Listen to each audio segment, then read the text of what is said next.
Everybody, it's Paul Ward with Oregon Music News. I want to thank Tom D'Antoni for encouraging me to get involved with both video podcasts and audio podcasts. More is on the horizon, but I'm thrilled right now to be with Arietta Ward, which is my first occasion to interview her on Zoom for Oregon Music News. She and I have known each other for a while, and I've always been impressed and thrilled with all of our encounters. And so glad to be here, and in particular because this is an interview that I'm doing with her to recognize her role in the 1905 series Women in Jazz. This is the first time that they've done something as extensive as this to honor women in jazz, and there are many reasons why Arietta was chosen for that. And we're going to get into some of that on this call. So thank you, Arietta, for taking a few minutes out of your day, and looking forward to chatting with you about the show. How are you? I am well. Thank you for having me. Yeah, absolutely. If people know Arietta Ward and they know me, we're not related as far as I know, but we're all related in some way, shape, or form through music, which is what connects us to the point where we leap out of our feet and applaud and fall to our knees and weep and all those emotions that connect us as human beings. I was introduced to Arietta through Bob Howard of Artichoke Music. And so tell me, how did you meet Bob Howard? I met Bob when he was over at Artichoke Music as the executive director, and he invited me to be a part of their Artichoke nights when everything was shut down due to the pandemic. And so I went over there and I performed.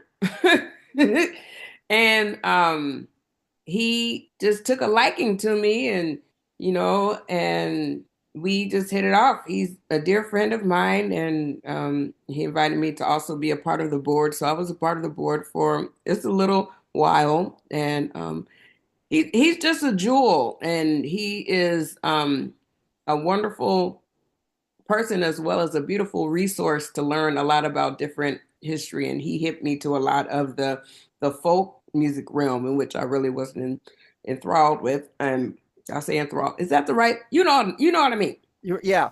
Okay. Yeah. So and then he encouraged me to be a part of the Portland Folk Music Society, in which I'm currently a board member.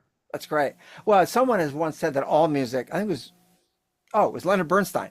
He said all music comes from folk music, right? So it's the music of the people. All the innovation, all the good stuff at some point was Mhm. stuff that came from people. Bob was instrumental to me because he helped me become executive director at Artichoke Music. It's how I met you. But I agree with you. He's a big resource. He's a go-getter. He loves this music scene. And, and I think one of the things that really struck me about Bob, strikes me about you too, is that music is part of his life, and the love that is expressed through music is a real thing for him as it is for you. Mhm. Okay, so he also said to me when he said, "You got to meet Arietta." Her mom was Janice Scroggins, and I've only been here in Portland 8 years, but I've heard of your mom, right? So Oh, what yeah. an institution. So on the topic of women in jazz, she probably was the big woman in your life for performing early on. Can you tell me about that, and what it was about her music and her person that impressed you and opened you up, and in what ways did she open you up? First and foremost, she was my mom, you know. So, um, growing up, I thought that everybody had the ability to be able to do these things that my mother did. And it wasn't until later, like, oh, she's extraordinary. She was a grand musician and a wonderful, she was a genius, especially in her melodic sensibilities. And she exposed me to all realms of music. We woke up to different things. I woke up to her doing her Hammond scales up and down, or to the Gap Band, or Stevie Wonder, or Earth, Wind and Fire, or traditional Middle Eastern dance music. So all of these things they were a part of my everyday life. And through osmosis, I'm actually truly a product of my environment. I grew up around um, Masters. She befriended legendary Sarah John Memory. She was here for 2 weeks and then they met, and then the rest is history. Wow. And Obo Adi, and then Carlton Jackson, and Carlton. Mel Brown. All these wonderful masters I was surrounded by all the time. So I consider them to be my musical aunts and uncles. Hmm. And so that's what it was. She was just super patient with me. Um, if you're not familiar with my story, I had extreme stage fright for a very long, long time. And it wasn't until later on that I was able to figure out something within me to flip the switch and to be able to do this right now. Right now, I'm in a place where I never thought I'd be. I would see it all the time, but I never thought I would be because I didn't feel like I was strong enough. But, you know, the little nudges from mom, it's fine, you can do this. In my former life, I was a cosmetologist and an educator in that realm. And she said, you can do both. And I was like, I don't know, but she was kind of like the angel on my shoulder, and she still is. That's funny. It's interesting. My mother, speaking of women in music, my mother encouraged me to take piano lessons when I was young. My dad was the professional musician, and he was an educator. He taught at Randolph-Macon College in Virginia all his adult life. He was head of the fine arts department. He was a composer and arranger and great choral conductor and an amazing guy. And one day I asked him, I think it was in high school, I said, Dad, why didn't you ever encourage me to get into music? And he said, do you realize how hard this business is? But my mother believed in me, right? So hats off to the women who get what music's all about, frankly. Yeah, absolutely. Hey, I had Norm Sylvester in my studio a couple of weeks ago to promote he's got a big thing coming up at Alberta Rose, Hmm. and I'm hoping to get over to that if I can do that. But and he was part of your he's one of your uncles, I guess, right? Yeah, Uncle Norman. Uncle Absolutely. Norm is great. And LaRonda Steele, I had the pleasure of doing a little jam session with. She's like part of your circle in a major way. Hmm. Yeah. So one of the things that's always struck me about the things that I've heard from you and about you is you just explained, which is that your mom would play all kinds of music for you, Hmm. and your book is from everything. You pull from everything. Um, why do you think that helps? Uh, Knowing all these different genres, do you think that helps your performances and your interpretation, what you bring to these songs?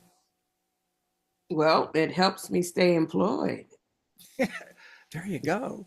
There you go. That may be um, enough. all music is sacred. It's all about perception and interpretation. Yeah. And knowing all these different genres and whatnot, music is fun. It's like a big puzzle. And to be able to know these different people in these different genres and to learn the specifics about each genre is like I'm a lifelong learner. And yeah, you really can't put me in a box. You never could. And I never really understood that uh for a long, long time until someone, it was actually, I would call him Little Charlie, Charlie Brown the third. Oh, I love him. Charlie, he was actually one of my mother's students as well. I didn't know that. Um, I have a song, it's called In My Mind, aka Etaisms, and it's like a favorite of everyone. And this past December, I decided to um, present my very first traditional jazz um, set. You know, I've been a part of different ones, but I've never said, "Hey, I'm going to do a whole night of standards." Cool. And so I wanted to invite him and Damo Branch to be a part of it. And I told them that I wanted to do it in the jazz tradition. And Charlie said it's already a jazz song out of the mouth of babes. And it dawned on me that jazz was my earliest music memory. Hmm. So because of that, that explains why I'm able to improv the way I do, the way that I able to um, do this off the top of the head, but other experiences like master classes throughout my life, all the different ways. I guess I'm kind of like the bridge builder to expose everybody to all these different relationships that I have. I want to share everybody with all the music because, like I say, all music is sacred. And so, I think I answered the question in some kind of way. I If I think it went on does. a tangent, I'm No, sorry. no, no, it's all good. No, I think it's great. When it comes to some of the jazz musicians who influenced you early on and the ones you listened to most recently, can you share some of those names? Um, of course, Ella Fitzgerald. Who else? Uh, Fats Waller is I very love dear that. to me. Duke Ellington, Mel Torme, and Anita O'Day. Hmm. Those are some of my biggest jazz ones that are most known. But there's, ones here like Shirley Nanette Hmm. and Nancy King. Nancy King, Yes, I haven't amazing. seen her in a while. And of course, there and just everybody that's in the jazz realm here, I've grown up listening to them and seeing them in different aspects and seeing them older. It's just it's kind of like being comforted, being they're like a warm blanket to me Yeah, in a positive way. So I totally. guess, yeah, yeah. Yeah, I get it. So those are my biggest influences as far as vocal and all those type of things. But being a daughter of a musician, I was around musicianhood. I wasn't around vocalists. So yeah, I didn't realize that until later on too. So I'm a little different.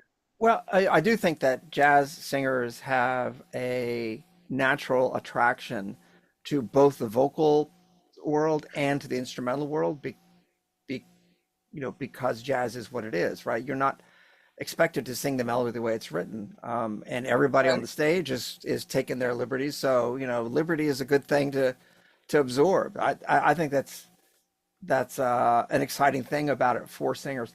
And we have a whole week of great performers this week who are all women. Are there any particular ones? I don't want you to single out anybody, but are you excited to be on the bill? And if you could see any of them, are there some that you can talk about other than yourself? Um, well, the ones that I know that are a part of it, they're family to me. Like Yeah, Shirley Nanette, she's like an auntie, and then there's Sarah Clark, I believe. She already had hers. yeah, yeah. She's Yeah, wonderful. she kicked it off. Yes, Yes, and she then I did. believe Saida is on the weekend with the Yep. Nick Ross um quartet band. I'm not sure how many people he has with him, Nick but Nick Roth and friends. yeah, she's a dear friend, but she's also super versatile as well. And so she would be a good one to check out. I mean, Totally. just all of them because All of it them are great. provides a variety of styles, genres, and just different personalities. So I'm excited to be back. It's been a few years since I've performed there. So All the more reason to show up for your show, which is absolutely, Thursday, March the 6th, and you have two shows, I do. 6:30 and 8:30. Get your tickets now. You can go to Yes, the 1905.org. I think that's the correct 1905 Jazz Club. No, hold on, let me see what it is I exactly. think it's the 1905. Let me see what it is. Dot dot dot dot. I'm gonna make sure that I get this right. 1905.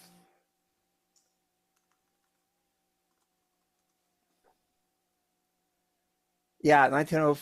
It's now the 1905 Jazz dot club. So they have a new URL, which is fantastic. Oh, okay. Yeah, yeah. Who knew? So No, I just post my my specific ticket link. yep, yep.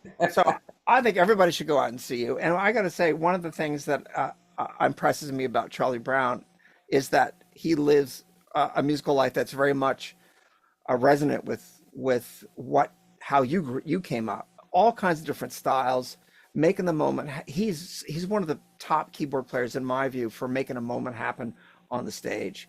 He can make it with the band. He can make it with the audience. He knows how to um, invite the entire community up that is present into Joy. He's so good at that, and so are you. Oh yeah, I appreciate that. He's one of ours that we made sure we kept him on track. I'm a part of a bigger collective called the Doodoo Funk All Stars, and we have Yeah, a jam. It's called the Dookie Jam, and he started when he was young. He was well. If there's children, that's what it was, and that's one of his biggest mentors and guiding lights.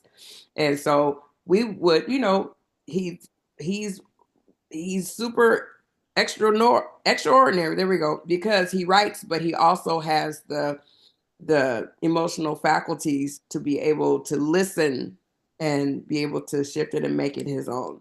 yeah. So we made sure that we kept him, we pulled him into the clubs, even though he wasn't legal to do it. We said, you ain't doing nothing else. You're getting on the bandstand and you're going home, okay? He was like, all right. There you go. So he's doing beautiful work and I'm super proud of him. I know he appreciates your mentorship, and it's one of the things I love about this community, and one of the things I love about you is you're mindful of the next generation, and I can't help but think that that is because you're mindful of the generation that came before you as well. Absolutely. He did Yeah, it for me. Each one teach one. there you go. Each one teach one. And with that in mind, I'm going to thank you for your time on this busy day of yours, and encourage everyone to go out to the 1905 and support women in jazz. And Thursday is the night for Arietta, Oh and yeah. get a ticket, bring a friend, or get a table of for a number of people, and let's have fun with this. Thank you, Beautiful. Arietta. I really appreciate your time. Thank you for having me. Have All a right. wonderful day. And this is Paul Ward for Oregon Music News. We'll be back with more of these profiles of the people getting involved this week with the Women in Jazz thing at the 1905. Stay tuned. Thank you very much. So nice. Thank you so much. I will get this edited and put up, send it to Tom tonight, and he'll figure out what to do with it after that. Probably coming out tomorrow.